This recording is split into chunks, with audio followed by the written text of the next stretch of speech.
Slow for a couple of hours. We are chopping up a little bit of bell pepper, and I thought I'd throw some of this bell pepper in it. We're getting it out of the garden and it needs to be used.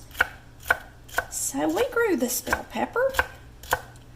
Alright, I wanted some little ones for flavor, and I'm also going to put in some larger pieces. And now we're going to chop up this onion.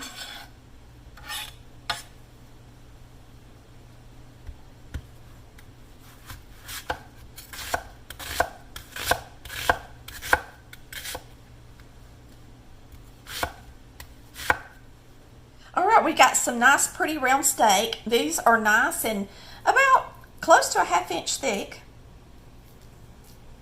So what you're going to do is place a couple of steaks out on your board, and you're going to do them all this way.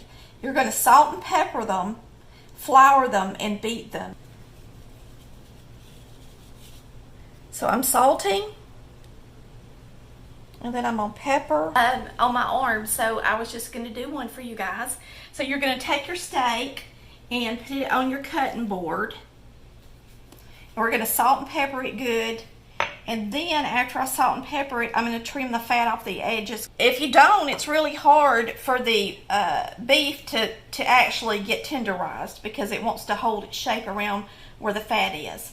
So I'm going to go ahead and salt and pepper this side.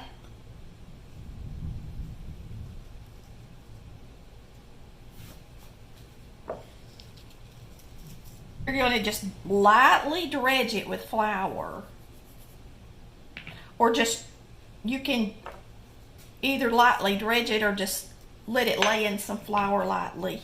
Then you're going to beat it with the mallet. Okay. This is our mallet, and I'm just going to beat the hound out of it. And I'm not going to show you the whole process because it takes a few minutes. So you can just watch for a minute.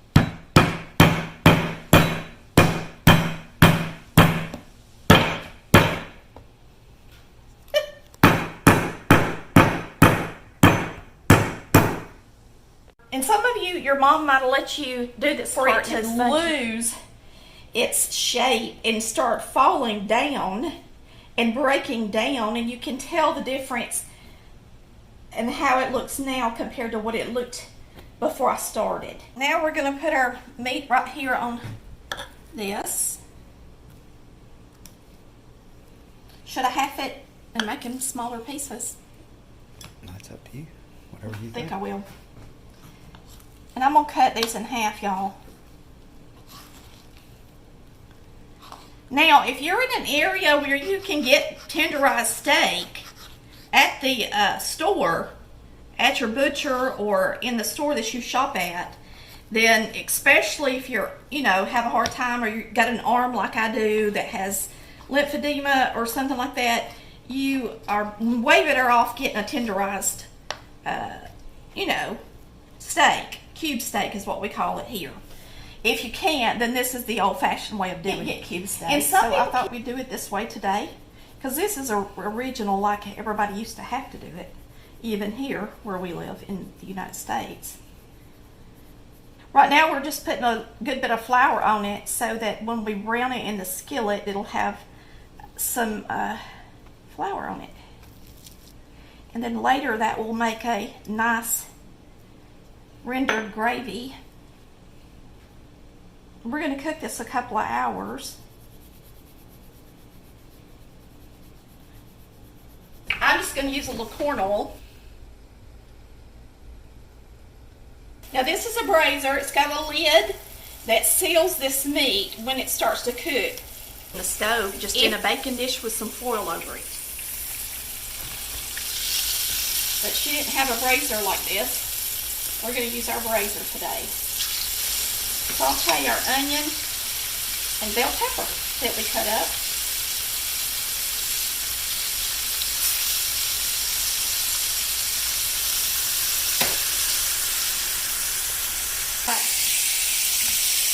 These are the ingredients we're going to be using. I got some beef stock.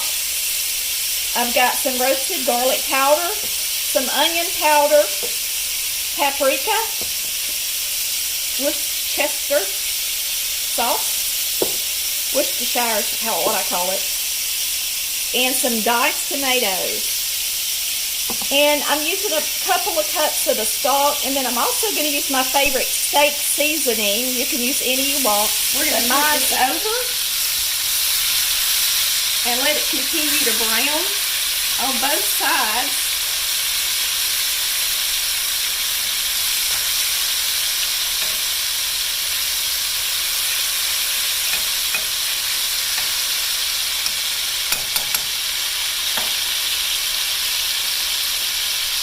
We're going to take this meat out, put it right here on this tray, and throw our onion and pepper in here. Now I'm going to slice up some garlic, but I don't want it to go in here with my onion and pepper. If you let garlic get too hot, you can burn it and make it bitter, so I don't want to do that.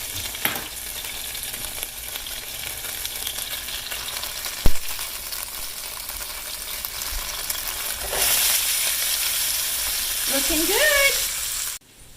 We're going to make some green peas. Now you can steam these in the bag, but we're going to put them on the stove in some stock.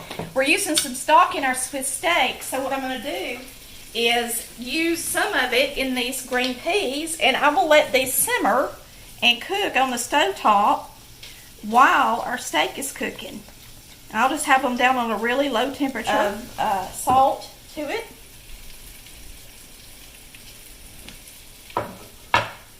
Really want to put any pepper in there. And I'm going to put just enough water to cover them. So it was mostly stock. And I'm going to put it back here on the stack eye and let it start simmering for supper tonight. It'll be good. I'm going to bring it to a boil and then I'll turn it all the way down and simmer it.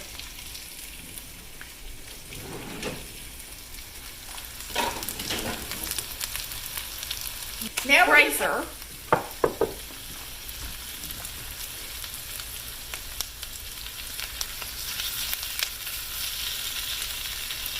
I'm kind of scooting the veggies over so that I get the meat on the actual bottom of the pot.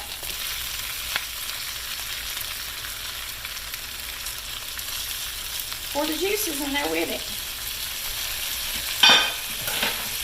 Now we're going to put in our spices. I'm just going to use some steak and chop, about a teaspoon. I'm just going to sprinkle paprika in it good.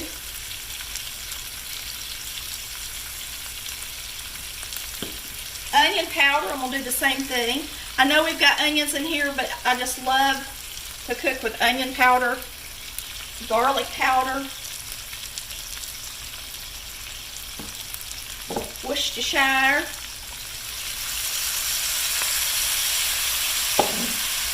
fresh garlic, and I just sliced it up. And now the next thing is tomatoes.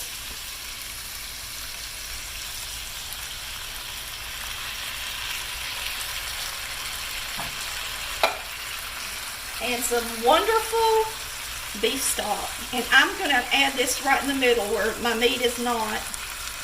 And let it just run all the way under and over to the sides. And that's about what we've got.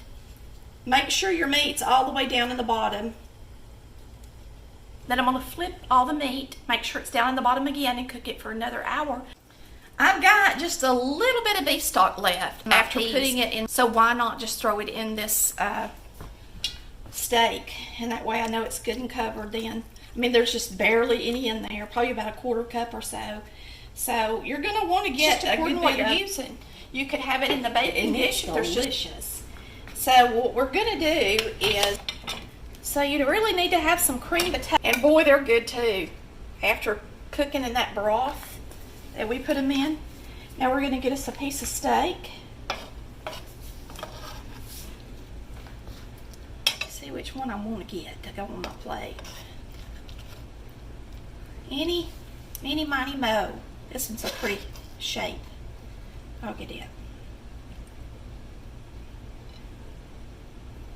And then some people like to put the gravy, of course, on their potatoes, and you can.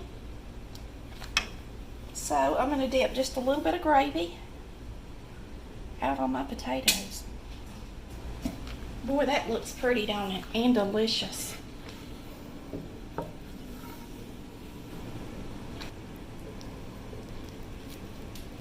Yeah, just like Mama's. Nice and tender. Gotta get us a little bite of potato to go with it. Yummy. Where we cook